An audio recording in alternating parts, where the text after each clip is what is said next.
the knowledge base that you have or that skill set that you have is only worth about 50% of your potential success. And the thing is that most people think it's going to carry them 85% of their potential success.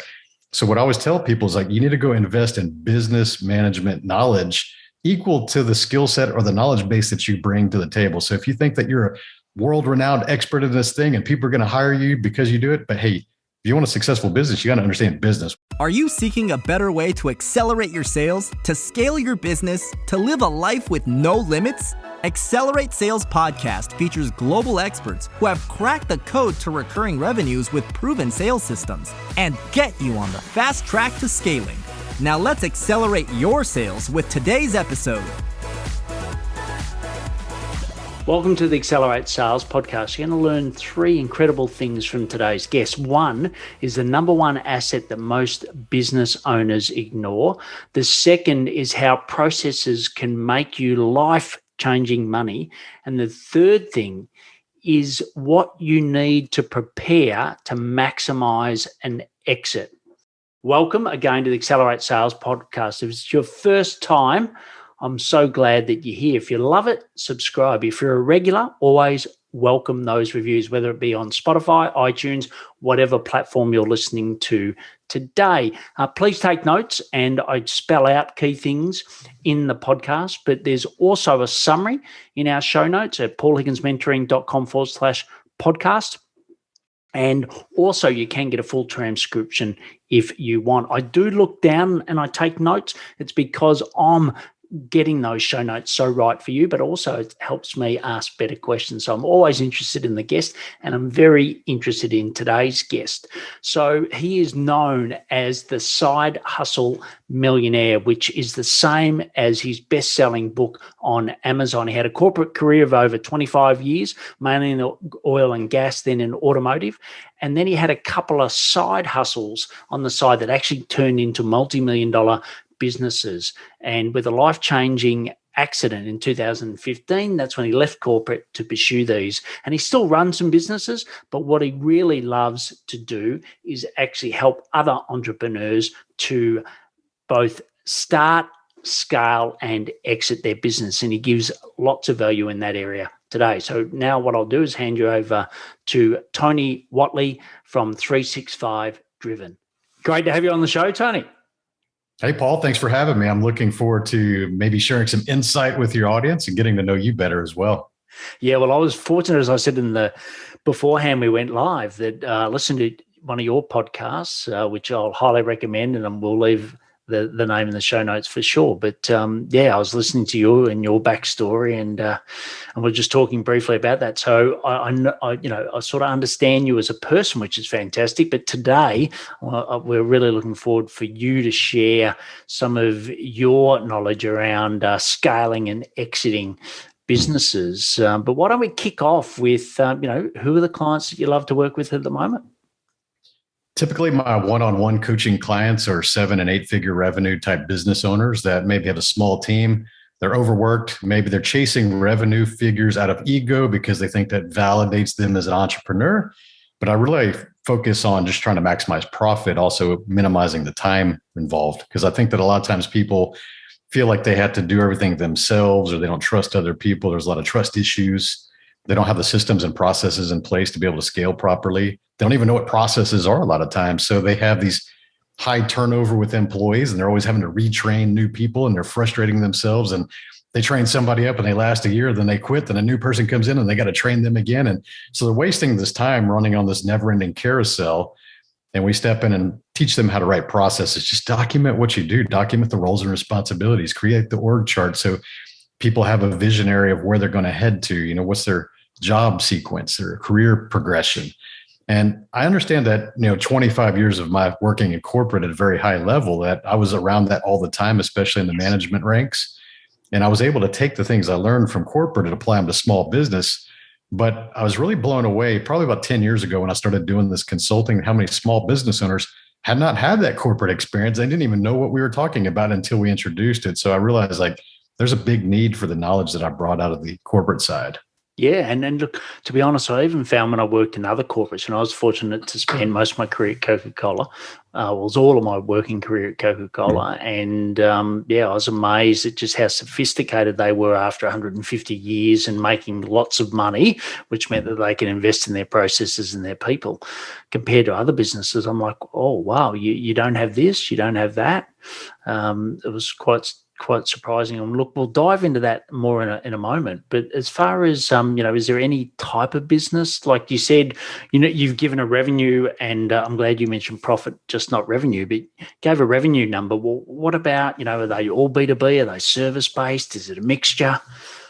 It's definitely a mixture. And I love that about the coaching space because I've got a very diverse background in different industries myself. 25 years oil and gas, 20 years automotive performance, 10 years in restaurants and service industry, retail industry, e-com. I've owned businesses for 17 years doing online drop shipping. So I've got a lot of diverse things. And then my clients come in with their own industries. And the best thing about this, Paul, is that we get to see what things are done better or worse in each industry. Because a lot of times we get into an industry, work within a silo. We don't know what other industries are doing. We just kind of follow the best practices, air quotes, of our industry. And a lot of times it's just broken. And you start to want, you're like, why are you guys doing it this way? This is terrible. What is this? What are you guys doing here? What is this process that you're using? Why aren't you doing this like the medical professionals are doing? Oh, what do they do? You tell them like, holy crap, that could actually work for what we do. So having that diversity in the backgrounds and industries, I love that. And it gives it a little variety for me too. Yeah. And look, you spoke about processes. Like I said, we'll dive a little bit deeper in a moment, but what are some of the other key problems that you see? Let's say, because most of you listening at the moment are probably running a, cloud business, a cloud consulting business or a consulting business. You're probably about,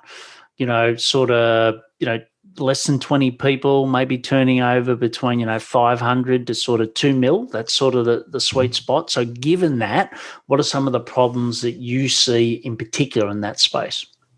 Well, the number one problem for business failure is cash flow mismanagement. Most people just don't put enough reserves away. And I think about that. How do you calculate that, right? Most people understand that they need to have some sort of reserves. I always say to have 30 to 60 days minimum as a cash reserve that will cover all of your overhead costs, all of your expenses, all of your payroll. Should there be downturns and lulls in your business, or maybe, God forbid, somebody shuts down the business and calls you non-essential for a little while, You have to be able to weather the storm.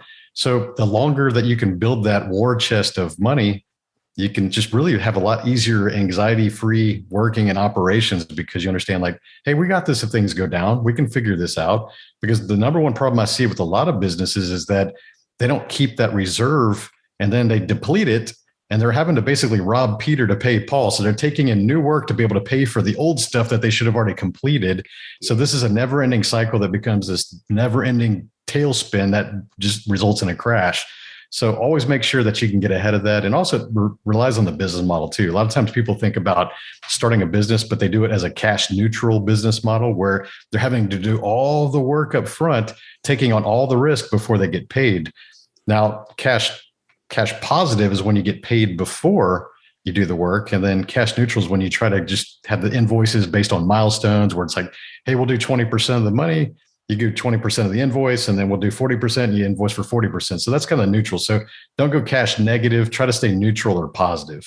Yeah, I think that's so important. And I've got a friend, and I hope he's not listening now, but he runs a very successful business because people judge it on revenue, right? So he's a he's a high 8, early 9-figure turnover business. But when I look at his business model is basically importing things from overseas where he pays for it first, and it sits here when he finally gets it, and then he goes to try to sell it, right? Or, at the moment with COVID, he's basically already got the order, but he can't get the stock, all of that, right? And I look at the actual drawings and the profit that he makes out of all of that headache.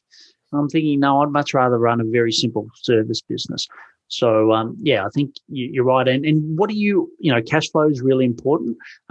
Just some of those profit levers that you see, like when you step into a business, I hope that sort of, let's call it a 7-figure business. What do you see as some of the low-hanging fruit around ways to improve their profitability? I think that for small businesses in that range that you mentioned, I think a lot of times people spend way too much money on the branding aspect. Yep. Because you mentioned Coca-Cola. Coca-Cola has billions of dollars. They are used to doing the full suite branding package. They'll go spend six figures on a branding campaign just for a product launch. And you see a lot of these smaller businesses that look at the bigger businesses kind of like as their mentor, and they go, hey, if Coca-Cola does it this way, then maybe I need to do that too. And I need to go spend, let's say, a reduced, even if it's $50,000 to go pursue a branding campaign and the colors and the psychology of your words. And they do all this stuff. But you know what? Having the best brand isn't going to guarantee you any leads, because you should be putting that budget really to lead generation and marketing in order to generate sales, which can result in a higher profit, which can afford you branding later. I think a lot of times people just really overemphasize branding at that first 1 to 2 years. Don't do that so much. Just work on organic stuff, deliver the products, promise what you're going to offer and deliver that at a high level, build enough profit to be able to go do the branding campaigns. Kind of leave that for the big players later. Yeah. And look, certainly for me, I also find that, valuing someone's time. Someone will give me their numbers. I'm like, okay, so how much drawings do you take? And they're like, what do you mean? That's just, I'm like, so you work for free. So would you go and work for someone else for free? Well, why would you work for yourself for free?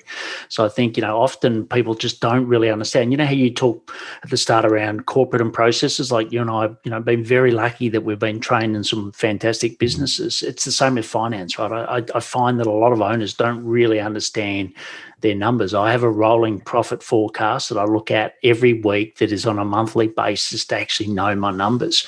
And, I just find that that's not always the case. So we talked about scaling and we talked about sales, right? You said, don't spend your marketing on branding, and I completely get that. And, it was hard for me to unwind that, right? 18 years of doing it a certain way to unwind that, and it probably took me longer than I should. But what should they be spending money on? So at the moment, I'm looking to scale my business, and we'll talk about exit in a moment.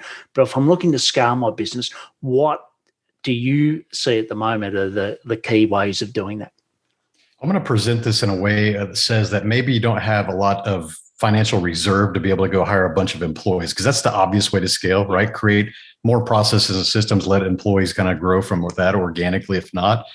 But I would just say that there's a lot of things you can do for free to really grow your business. One is just to cut costs. That's the biggest thing. A lot of times people just have over extravagant expectations of what they should have as a business owner. Maybe you have a business that you could literally run out of a spare bedroom or an office in your house, but you don't feel that that's important enough. So you go rent some office space or office building, and you want to feel like a big boy or a big girl and have a real office and be a real business. But guys, at the end of the day, the profit's what tells you if you're a real business or not. It doesn't matter where you work and all these different things. So we take a lot of these corporate behaviors back into the business front as well. We think like, oh, you got to have this fancy desk and you got to have a nice car, and all these expenses just start adding up, and then you don't make any profit and you wonder why you're even in business. The other thing that I think about for a newer business owner, say 1 to 2 years, or maybe you have the idea and you want to start a business.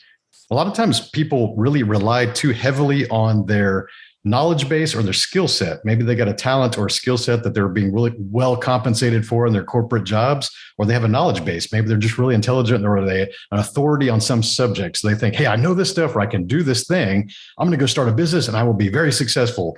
That's a huge mistake, because I always say that the knowledge base that you have, or that skill set that you have, is only worth about 50% of your potential success. And the thing is that most people think it's going to carry them 80, 85% of their potential success. So what I always tell people is like, you need to go invest in business management knowledge equal to the skill set or the knowledge base that you bring to the table. So if you think that you're a world-renowned expert in this thing and people are going to hire you because you do it, but hey, if you want a successful business, you got to understand business, which means, like you said, accounting, marketing, branding, copywriting, sales, closing, all these things that most people just avoid because they're like, I don't want to be a salesperson. I'm not going to do that. I'm super smart. They're going to pay me. Like, no, they're not.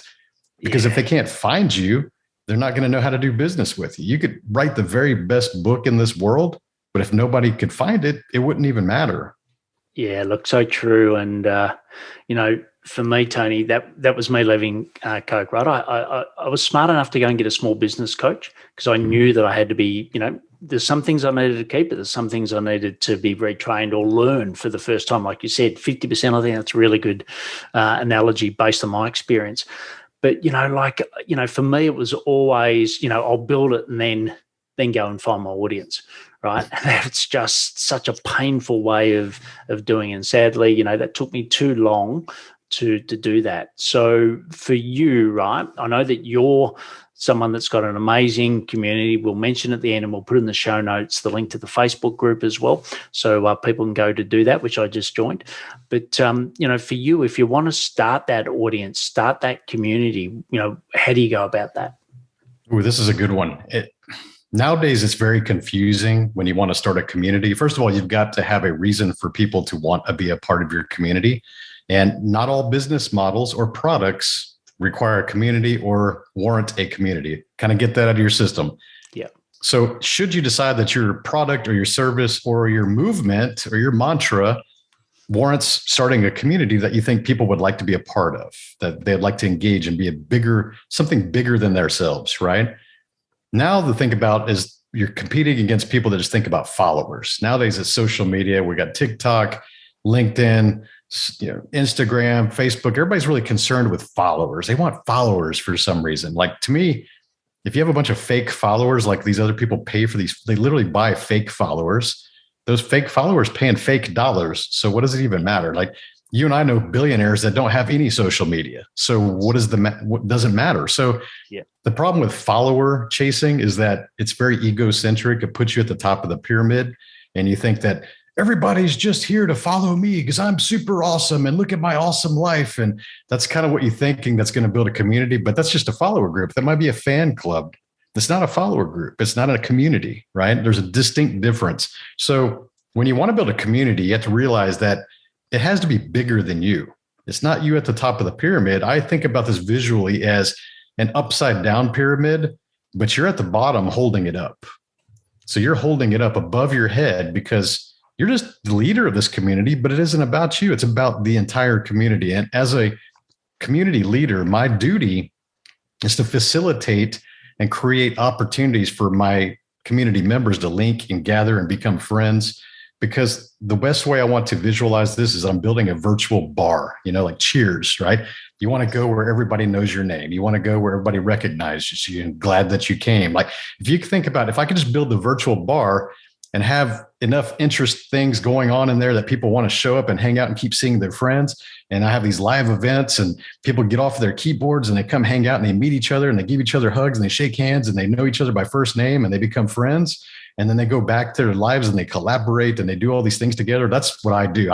I build bonds between each and every member of the community. It's not about me. As a follower based type thing that you're chasing, it's a one-way conversation a lot of times with these influencers because they want to stand at the top. They want to bark or tweet about what they're talking about, and they don't really care about what you think or how you respond because it's a one-way conversation.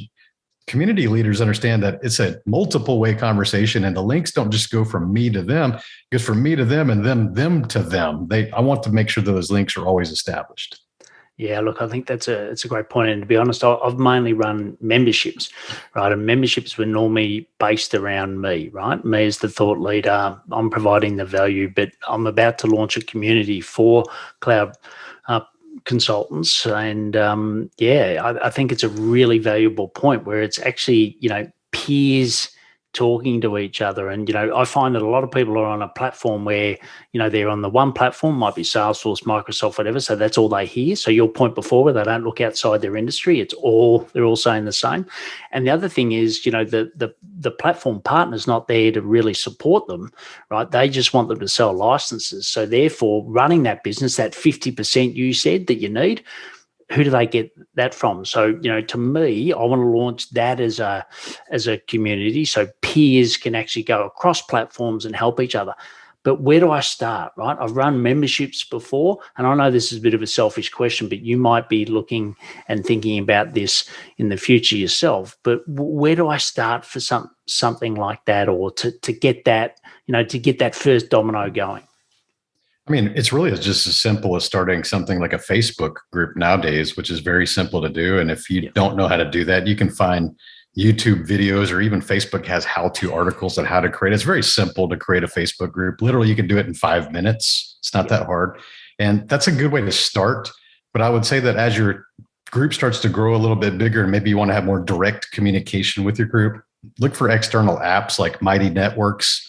Yeah. That's a good app. It's a social media type looking network. It's got a really nice looking phone app that looks very much like a Facebook type vibe to it, which makes people very familiar on how to use it. So they're not having to have this learning curve. That's something that's new, that's just hard to use. And with those platforms that you go pay to have, is the best thing about that is if I create a post, I can send a broadcast to everybody that's a member instead of fighting the algorithms on Facebook, which limit you severely. Because when I started my group about 4 years ago on Facebook, the organic reach was very high. When I would create something in that group, almost everybody that was a member would see a notification or would show up on their feed, which is great because that was the newest thing back then for Facebook. And they're all excited about it. And they wanted to encourage people to use it and make these groups. So they gave you a lot of organic reach. Nowadays, it's very tough. I would say if I was estimating, probably less than 5% of the members will actually see that post on their feed. And even as an administrator, someone that owns groups, sometimes I don't even see the posts that are created in my group unless I go in my group to go look for them. They don't show up on my normal feed. So Facebook has very much become a pay to play thing. But on a small group, I think that'll be a higher organic reach. As your group gets a little bit bigger, let's say over 1,000 people, they start to wind back that reach. So just understand that you're going to have to create more content to reach the same amount of people, or you're going to have to take them off and do some of their app that reaches them 100%. Yeah, look, that's great advice. And we've got our membership at the moment on Mighty Networks, loving it. I made the switch from Slack and never go back. I think, it's $85 US a month for as many members I want, and I own it, whereas Slack was free, so to speak, but every 10,000 content item, you're lost. Right. And I was always getting told it was, and there's, I think Mighty Networks is a brilliant platform. So that's great advice. So let's switch gears a bit to exiting, right? So you've successfully exited 2 businesses. You've helped many people across the globe to do the same. What are some things that people just don't get right because it's their first time of doing it right? How can you give them a bit of a forward look into the future and give some advice? The key thing is understand that the simple way to understand this really is that the exit price, the valuation of your company is usually based on a multiplier of your profit or your EBITDA. Most people don't understand that. So here's the problem that most small business owners run into is they usually put their business up for sale because of some reaction to something. They're wanting to retire, or maybe they're sick, or their partner quits, or someone passes away, unfortunately, and they are forced into a selling position. And never gave it any consideration. They thought they were going to do this forever. And now they're thinking about selling the company. So they come to me, or they go to a broker and they say, hey, I'm looking to sell my business. Like, what do you think it's worth? And they start doing the valuation and looking and go, it's really not worth much. Not worth much at all. And people are always blown away by this. They're like, whoa, I've had a really good living. I've been making $150,000 a year for the last 10 years. And, we're doing X amount of millions in sales. Like, how can it be worth nothing? It's because it's not making enough profit that is interesting to a potential buyer, because you're still, you're working in the company, you're pulling the levers and pushing the buttons yourself. Yeah. That severely hurts your valuation, because people that are buying companies aren't looking for a job. They're looking for a money machine. They want a money machine that's driven by processes and systems and employees and leaders in place already, that they could just take over the title of the company and own it and invest the money into it. And it makes this predictable profit over and over and over. That's what they're looking for, is a money machine. They're not looking for a job. So you always got to put yourself in the perspective of a potential buyer. What are they looking for? They're not looking for a job. This is not a franchise type setup where they're looking to work there for a couple of years and wear the name tag on their shirt and act like they're part of the team. Like, they're not looking for that. Buyers are not interested in now, especially private equity companies and things like that. They are definitely not looking for a job. They have money. So here's the problem, guys. In the United States, it's about a 3-year financial window that they go back and audit. So if you understand, if you're going to create the valuation of your company based on a snapshot of the last 3 years of your financial performance, that means that your books and your profit need to be in order for at least the last 3 years before you even think about going to sell your company, if you want to maximize the valuation. So here's the problem also. Most small business owners like to hide their profits. Yes. They like to reinvest, with air quotes, back into the company. And they like to buy equipment that might get used, but not really going to add to the profit line. They just, oh yeah, we made all this profit. Let's go spend $500,000 on this printer over there, just in case we need it someday, because we don't want to pay the taxes on it, right? We don't want to show this big profit. We have to pay taxes on it. So do some simple math here. I'll try to do this in my head. Yeah. Think about this. If you were making, keep it simple, $100,000 a year profit, legit profit. If you're making $100,000 here in the United States, you would pay about $30,000 in tax on that, 30%. Keep it simple, round numbers. Yeah. So what people will do is like, oh man, this $100,000, like, I don't want to report that. Let me go buy a couple vehicles, some tools, just spend this money back down. So they do this to avoid paying some office furniture. Yeah. Or you just something. They're just doing something, or they don't want to. They're trying to save that $30,000 in tax. I get that. Okay, that's a smart play if you're actually growing your company and you're reinvesting in your company and you're in full on growth mode. It's good to reinvest that money back into the company instead of taking it as a pure profit. But when you're trying to exit, now that's going to really kill you, because let's say that your company is a 5x multiple based on the industry, 5 times your profit. Yeah. So if you were to like sell your company reporting the actual profit, it's worth 5 times 100,000. So it's worth $500,000. But since you've been hiding that $100,000 to avoid paying $30,000 for the last 3 years, you're saving $90,000 for the last 3 years doing that. But then your valuation isn't $500,000 anymore. You're basically trying to hide from $90,000 and you lost $500,000. So the big picture is the thing you got to think about. So when you get into exit mode, it's a lot different operation. It's about cutting costs, about maximizing profit, putting more systems and processes in place because they want that money machine. They don't want your job. And then you got to start firing yourself if you're still involved in the company. Yeah, great advice. And for you, I said we loop back to processes. Where do you start? Is it closest to the customer back, or what's your? Because everyone always says, look, I get processes. Okay, going to make a start, but where's the priority? How do you make that priority? For me, I look at the roles that have the highest turnover first. So maybe that's your low-level technicians or your sales team. What can I write as a process that describes their daily routine? And it could be very simple nowadays. We have apps like Loom, Loom, on your computer. So if you're using a specialized app or a computer that you want to teach people how to use, you literally, with Loom, you can just record your screen movements, and it records everything that's going on your computer screen. So you could just verbally tell them, like, okay, here, go here, click here, type in this number. If you don't know where this number is, it's over here. You can teach everybody from just a recording from your screen. That could be a process. That's a really simple thing to do. And do that for their roles and responsibilities at that low level. And the reason I say that is because at the highest turnover positions, you're going to be training people over and over and over and over as they quit. Yeah. And if you can have all this recorded, it would be a whole lot easier for you to go, hey, new hire, here's the manual for your position, and here's the videos that you need to watch. Go spend the first week doing this. And if you have any questions at the end, we'll sit some time down and we'll hash through these things with you. Is that cool? So you get all your time back. You get your 40 hours of essentially babysitting back. And for each employees, it just adds up. So that's where I would start.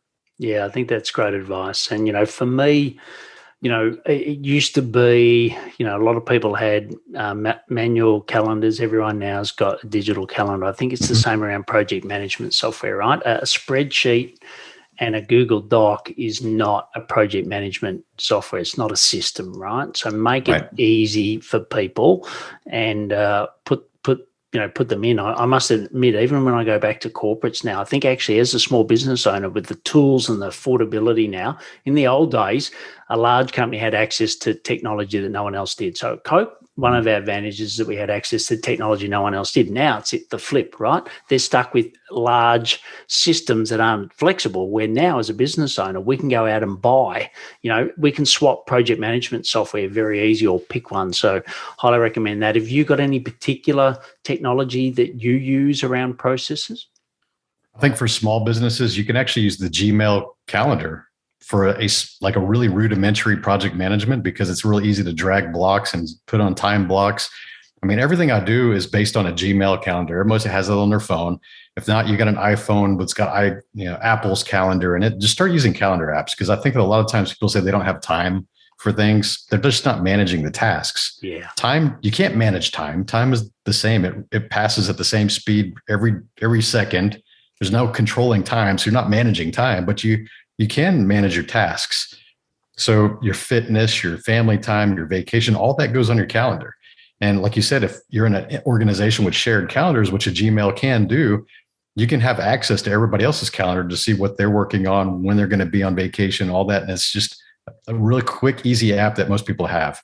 Now, if you wanted to get into apps that are more project management focused, the only one I've really used is Asana, Asana.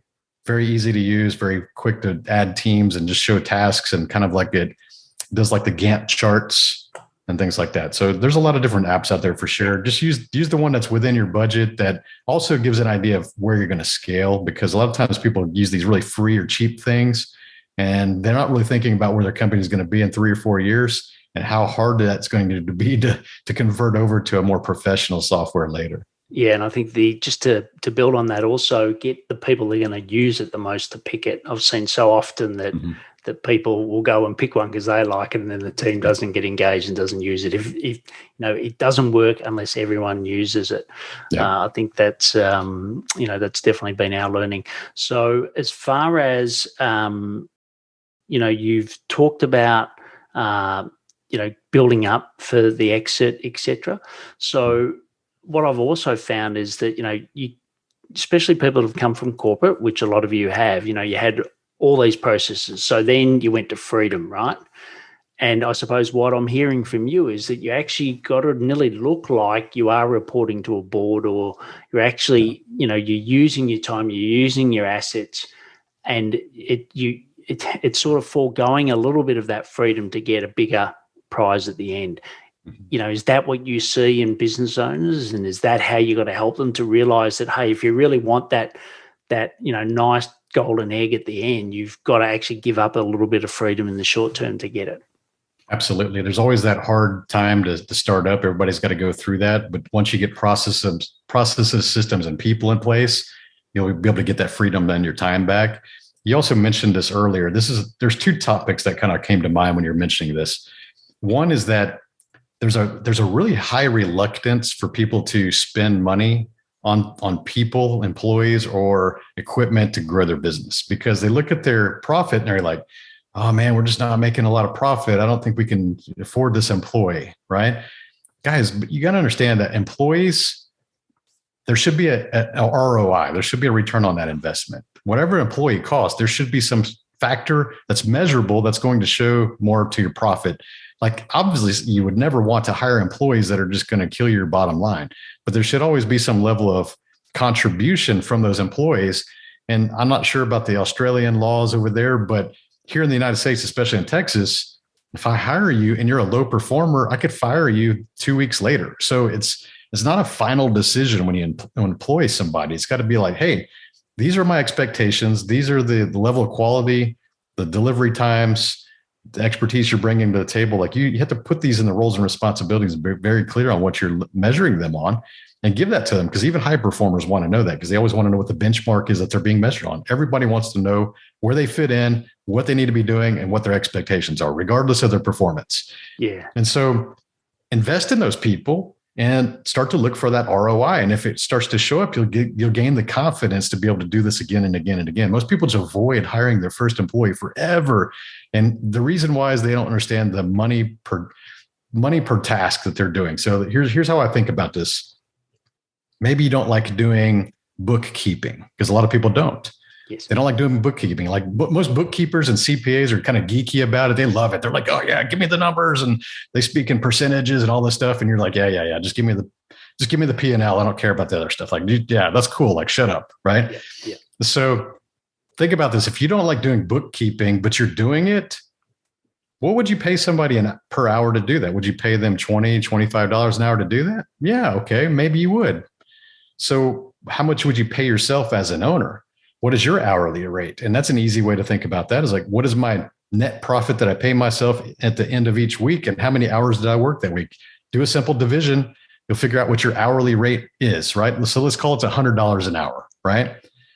So here's what essentially is happening if you're not hiring somebody. Let's say you don't like bookkeeping and you're spending 6 hours a week doing numbers.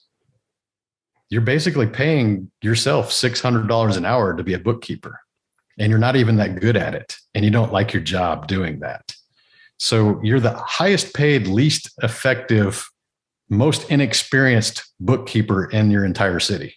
So you got to think about that. Like you need to go focusing on things that generate $100 an hour as a CEO, as an owner.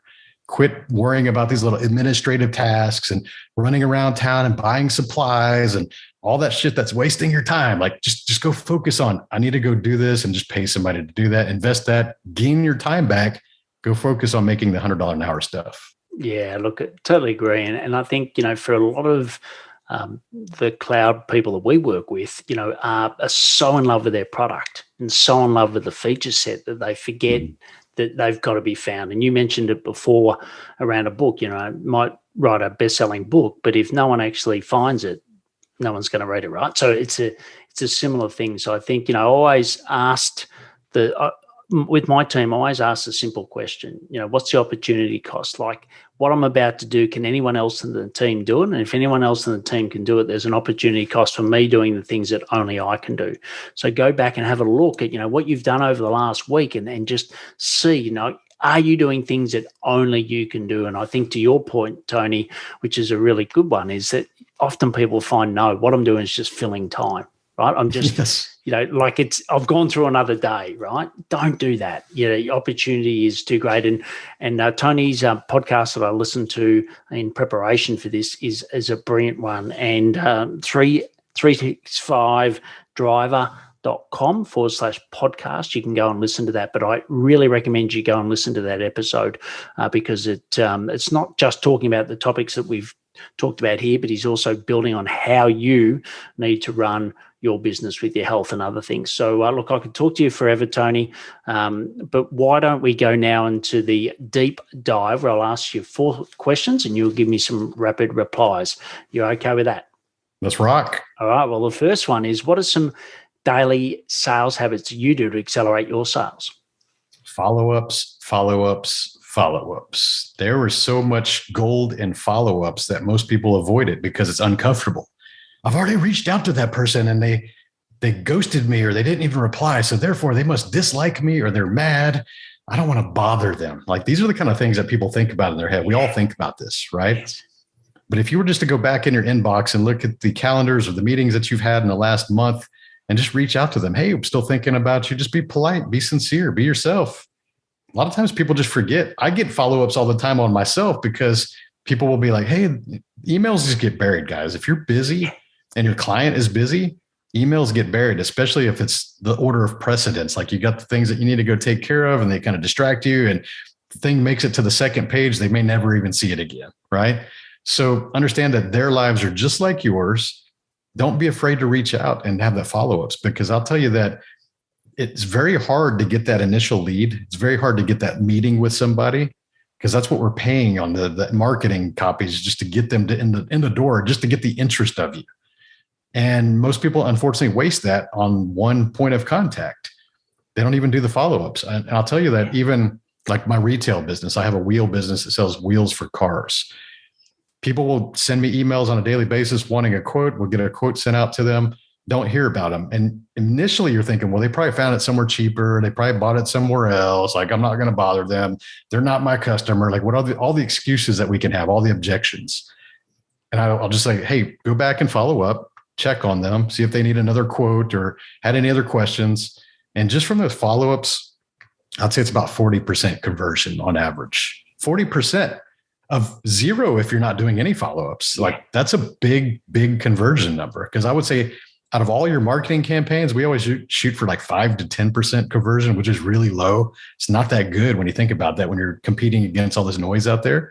But if you know your follow-ups are 40% conversion, why aren't you doing those? Yeah. Simple money on the table. Totally agree. You talked about Asana, you talked about Loom, but what other technology is essential for you to accelerate your sales?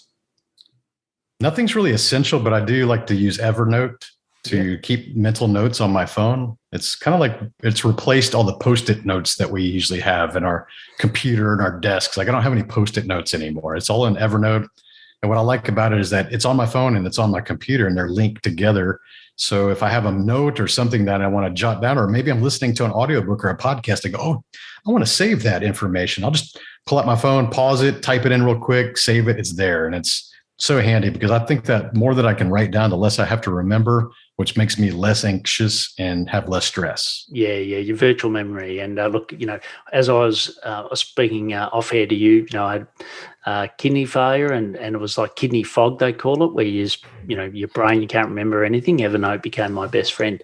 The next one is your best source of leads. So, what's that in your business?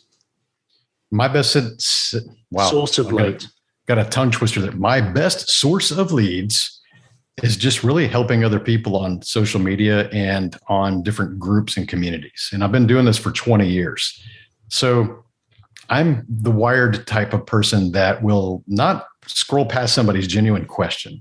If somebody's got a question and I know the answer to it, or I know a source or a referral who has that answer, I'll just take a few seconds and respond to people. And you'll find that as you do this, people start to recognize your name and your profile pic. And they go, hey, this person's always helping people. Even the people that are lurking, they're not even participating. They're watching the same interactions, but you become the person that's the connector, the person that genuinely cares, the person that could have scrolled by and said, oh, that's a really simple question. I don't have time for that beginner level stuff. I'm going to let some beginner answer that. No, I'll just answer it. And I've been doing this for 20 years, since 1996 on automotive forums. And what happens is that you become the reputation of the person that's got the answers or the resources or the connections. And people will eventually start coming to you for the questions that they have, which could ultimately become people that join your community or buy your books or join your courses or buy your products or refer business to you. And that's the thing that you understand is it takes time to do that. But that is organic, social, and it's not like doing it for a expect of something in return. It's just, I like to help people, and that's the way I do it. So that's my number one lead, is just doing that. Yeah. And as boss used to say to me, you're always on the show. And I think that's a great example on social media, right? You just never know who's watching. And the last question is the big one. I'll leave it to the end. But what's one action we can take today to 10x our sales? Wow. One action. I would say that you need to become better at using social media as a marketing tool. I find that even when I go speak at these large conventions, especially realtors and anybody that's in service, so many people, and I can relate because I had stage fright. I didn't like being on camera. Even in 2015, I was terrified to be on stage. And now I speak on stages with thousands of people in the audience. And I've got a TV show coming out. Like, my world changed when I started to put my purpose ahead of my fear. And it's not easy to do because most people think public speaking or video content creation is more scary than death, right? So I had a near-death experience and I realized that, no, it's not scarier than death. So why am I not doing it? It's because we have excuses. We have insecurities. We worry about what other people are going to think about us. We think about potential criticisms. We wonder if we look okay or sound okay. Guys, the way you hear me speaking right now is not how I spoke in 2017. I joined Toastmasters, which is a public speaking nonprofit. I showed up every Monday. I raised my hand. I sat in the front. I participated. And I also did social media videos every single day for over a year, truly to my brand name, 365 Driven, right? And as I was learning things in public speaking, I would just use videos to practice those things. That was the reps. And I started to inspire other people because they knew that I was just uncomfortable doing it. I mean, my first videos were terrible and I was willing to go be terrible at it because I knew I was going to improve. Yeah. And social media and video content creation, or even podcasting, is not going away. It's actually going to become more prevalent. And if you're thinking that this is like some fad and it's going to be like, it'll be over soon, it's not. It's going to actually be more, because nowadays we're starting to talk about the metaverse and these 3D worlds that people are going to create. You're still going to have to be an entertainer and someone that educates or inspires in those things. So gain the courage by participating in those things like Toastmasters. It's really inexpensive. Hire a speaking coach, do the videos. It's not going to be easy, but it will change your life. And the thing that I want to tell you about this is that it can do this really quickly. I would say that even 1 week of doing videos every single day, like we do these video challenges in my group, 1 week will change you. Just 1 week. 7 days has changed people's life. Yeah. Because they start to realize after the end of the week, like, this isn't so bad. Like, why was I so scared about this? Like, I'm actually getting better. Like, this is easy. So it kind of goes back to the tasks that we talked about. We tend to do the things that we're good at, or the things we want to do, but not the things that we know that we should be doing, or the things that have the highest gravity that are going to move the needle. So if there's something you've been resisting or something you have fear around, chances are that's the thing that's going to change your life the most. You've just been avoiding it because you know the gravity of it. Yeah, so true. Run towards that fear. Well, look, it's been wonderful having you on the show, Tony. As I said, you can find out more about the podcast at 365driven.com/podcast. The book is Side Hustle Millionaire, and you can go to sidehustlebook.net. All of this will be in the show notes, but if you are writing it down, you can write it down straight away so you can go straight in there. And also the Facebook group as well, which is 365 Driven Entrepreneurs Facebook. Just search that and you'll find it. We'll have all those links in there. And, check out Tony's community. He said he's a giver, as he described for the last 20 years he's been giving value, and he will do that for you. So, Tony, absolutely wonderful to meet you, have you on and share your wisdom. Hey, thank you for the opportunity, Paul. It's been a fun episode, and I look forward to getting to know you better over the time. Brilliant. Thanks, Tony. Bye. Bye. I really enjoyed that interview with Tony, and I hope you did as well. I love the fact that he's been in corporate like myself. He's built and sold multiple businesses. I've done one, but he's a guy that's actually learned from experience. You get a lot of people that are coaching other people that haven't really done the hard yards, and Tony definitely has. So as I said, you can join his Facebook group, free Facebook group. Just search for 365 Driven Entrepreneur. Also, his book and podcast I highly recommend, which will be in the show notes. And why don't you share something that you took from Tony, whether it's around cash flow, whatever it was. Mention him on social, and I'm sure he would love you for that. Also, if you've got, whether it's 1, 10 or 100, if you're lucky, friends or peers that you could share with them that, they're looking to potentially scale and exit their business, I think this would be a great gift for them, and they would love you for it. Please check out our solo shows, me, and sharing my value to you. And lastly, please take action to live a life with no limits. I'm fired up after today's episode. What about you? But hey, before you go, learning is just one piece of the puzzle. Now it's time to put today's strategy into action. Head over now to today's show page at paulhigginsmentoring.com/podcast and share how you'll put it into action. Be sure to head over to your favorite podcast platform and subscribe, rate, and review the show. Tell me what your favorite episode is. And don't wait 1 minute more to gain access to your pulse check at paulhigginsmentoring.com. This could be the difference between struggling to get more leads and making this next quarter your best one yet.